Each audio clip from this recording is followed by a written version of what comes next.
Here we go.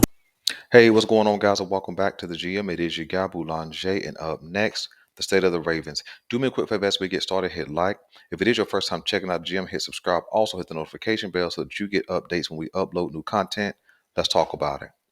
So, as we begin to assess the state of the Ravens for this week, as we go on into week number 5, we're going to assess three areas: the past, the present, and the potential. Potential is the future. Okay. So when we deal with the past, just really quickly, um, we saw the Baltimore Ravens get off to a solid start defensively and kind of a hit or miss. That's the best way I can put it. A hit or miss start to the season against the Houston Texans. We jump into week number 2 and we have a solid offensive and defensive output. We get a big win against Cincinnati. But then in week number 3, we take a step back. We took a step back in the on defense, stopping the run and allowing Gardner Minshew to make some timely plays to get the win against the Ravens. We took a step back offensively from what we saw the week before against the Bengals, where we had a lot of mistakes and putting the ball on the ground and turnovers and just a lot of unforced errors in some aspects. And we got a loss against a team who should not have even been close to us necessarily. And then we got to week 4. And week 4 was a better game all around, a big improvement from week number 3, which means we took a step forward. Okay. And that has led us to a 3-1 record. We are tied for the top record in the AFC, and we are in the top spot in the AFC North. And so that puts us in a good position going into week 5 against a division foe. Okay. Um, when we deal right now with the present, the Baltimore Ravens are getting healthier. We see some guys who are returning to practice, some guys who had not been practicing getting back on the field in a limited capacity, and then some other guys getting back on the field in a full capacity. Rashad Bateman is back on the field. Odell Beckham is back on the field. And I think somebody else is back on the field. Justice Hill's on the field in a limited capacity, still dealing with that foot injury. But there's some guys that's getting back on the field. Marlon Humphrey getting back on the field. Marcus Williams is getting back on the field, and so we're seeing us get healthy, and that gives definitely some hope. That gives a boost to the roster. That gives a boost to the depth. That gives a boost to the rotation. And so I think that the Baltimore Ravens are headed in the right direction for sure. Um, when we think about what could happen this week, I'm gonna jump out here and say this, not knowing, of course, what's going to happen down the road. The Baltimore Ravens could literally clinch the AFC North this weekend in Pittsburgh. Belanger, it's only week 5, and we would have 3 games to go in the division if we win Sunday. I understand that. But if we win Sunday, that will put us at 3-0 in the division. That will put us at 4-1 in the AFC. Okay. And that would, at a minimum, give every AFC North division foe 2 losses. Okay. We could lock up the division, not the conference, of course, but the division if we win Sunday and we just win 1 game against a division foe at home. See, because when we play Pittsburgh this week, if we win, our next 3 division games are going to be at M&T Bank Stadium. So we're going to be at home, which should give us an advantage. So I think we could literally, with the win this weekend, we could literally lock up the AFC North. And because I'm not expecting us to kind of fall off. I'm not saying we won't have some stumbles. I'm not saying we won't have some mishaps, but I don't expect us to step off a cliff defensively like we did in Indianapolis when it comes to the run game. In fact, if we're still measuring the present, the Baltimore Ravens have the number one pass defense in the league, and they have the number seventh rush defense in the league. You put those two things together, what do we have? A top five, top three defense. Nobody expected that. Let's just be honest. Nobody expected us to have a top five defense and be number one against the pass without Marlon Humphrey. I remember some commentary from some other channels who, were really hard on the Ravens for not retaining Marcus Peters, and talked disparagingly about Rock Ya-Sin and Ronald Darby, but they've held up well. Brandon Stevens has played big time. Nobody saw him coming.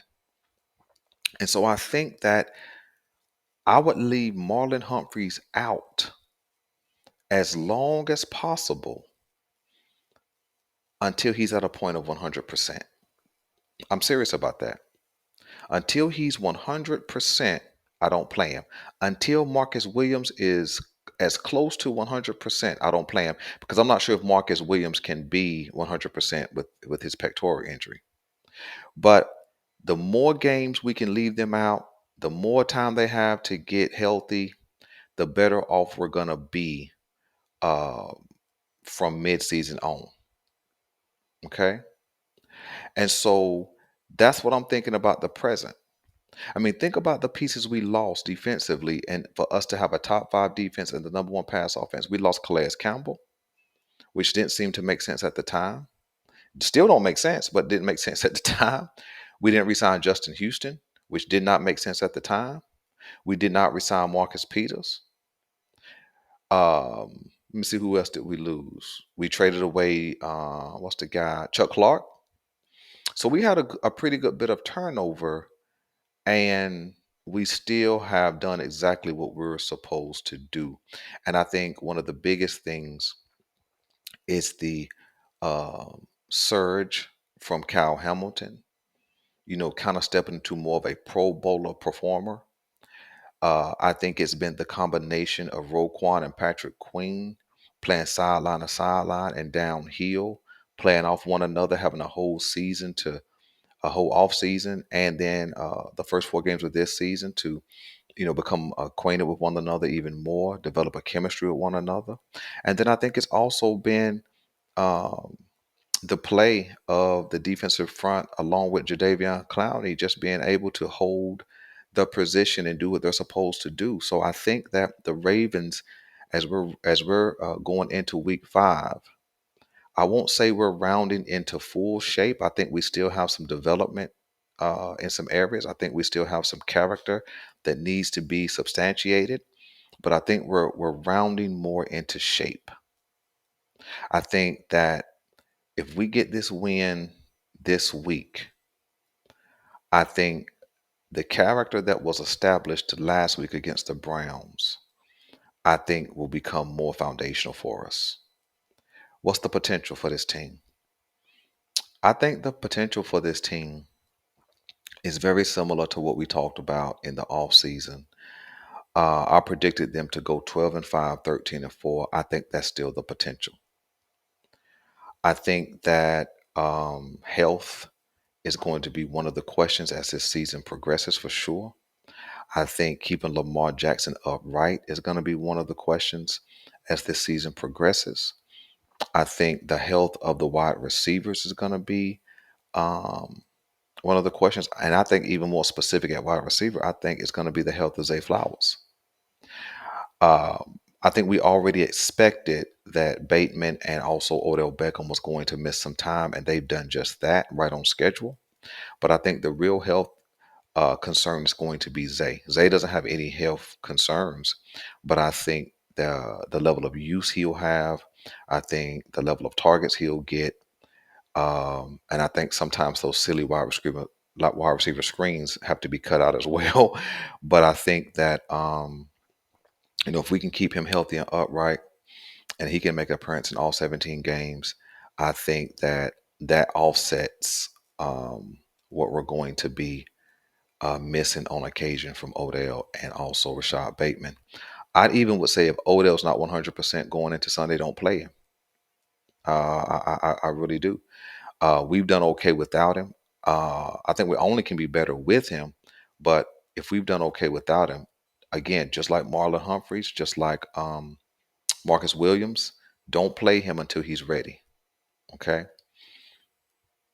As I look down the road, we're literally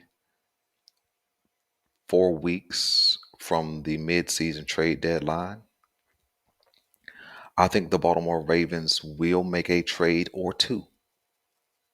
Okay. Because I think that an area where we're still needing some punch is at the pass rush position. I just read an article on yesterday where the Denver Broncos are going to be releasing Randy Gregory. Now, I don't know if something's already happened at the time of this video. I haven't read anything today, but if he comes available, I think he is a guy that the Baltimore Ravens should take a look at, a hard look at. Sometimes a player starts out with a bad rap and that bad rap continues. But the truth is, Denver went out and paid him all that money for a reason because that he had potential and he had already shown a lot of evidence that he could get to the quarterback. And I think that he could be a guy that we could use at the outside linebacker position, which might minimize having to use draft capital to go get somebody. But if we don't get someone like a Randy Gregory, because a guy with his level of talent doesn't come available on a release, not during the season.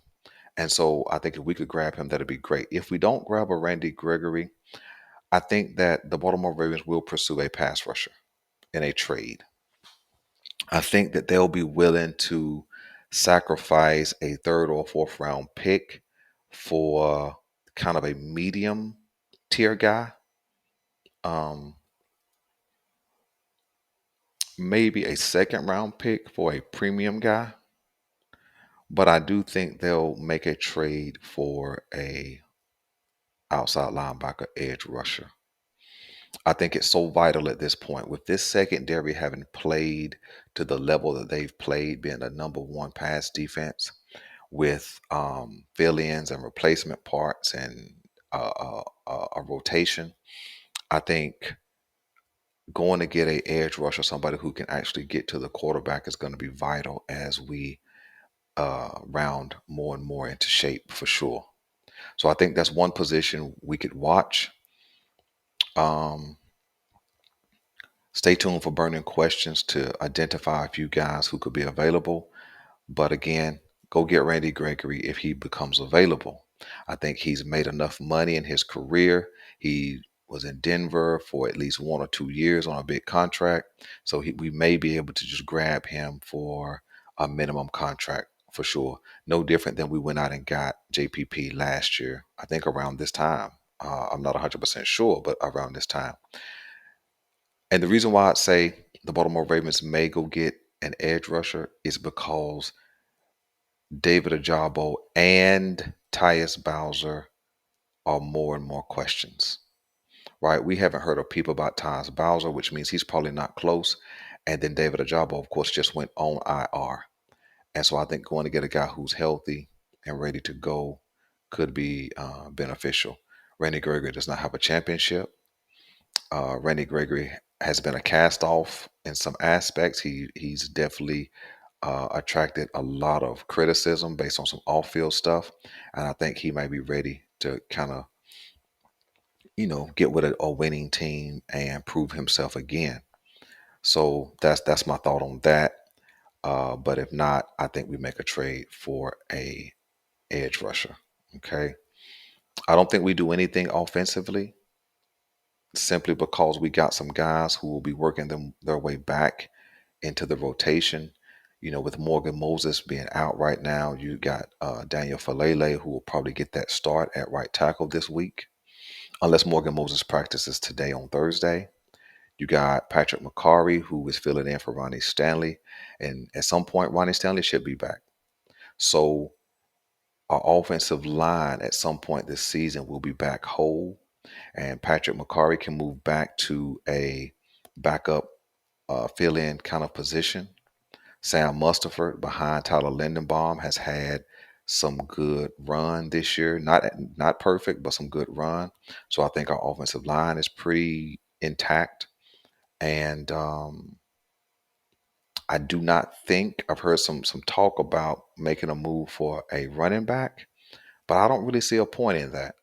I think with Gus being healthy, I think with Justice Hill maybe getting healthy, back to 100% at some point this year, with Melvin Gordon and Kenyon Drake, if he's still on the practice squad, that being Kenyon Drake, I think we have enough veteran depth. And then with the X factor being Keaton Mitchell, he has another couple of weeks before they have to move him up or keep him on IR. So I certainly think he will be put onto the practice squad at a minimum. But I certainly think that he could get on this roster in some kind of capacity and offer another element of explosiveness. So that's my thoughts, man. Let me know what you guys want me to know, man, concerning the Baltimore Ravens, the state. So in summary, I think that the Ravens are in a better position right now than even when they started the season. They're less healthy, but I think they know more about who they are. I think they know more about their potential. And I think they even know more about their depth because their depth has been tested. And for the most part, it has stood up. I think the offense is still, kind of in transformation. I think after this week and after next week against Tennessee, two teams with good defensive fronts, I think we'll know more about who this offense is and what their full potential is. So listen, I'm your guy Boulanger. This is the GM, and we're out.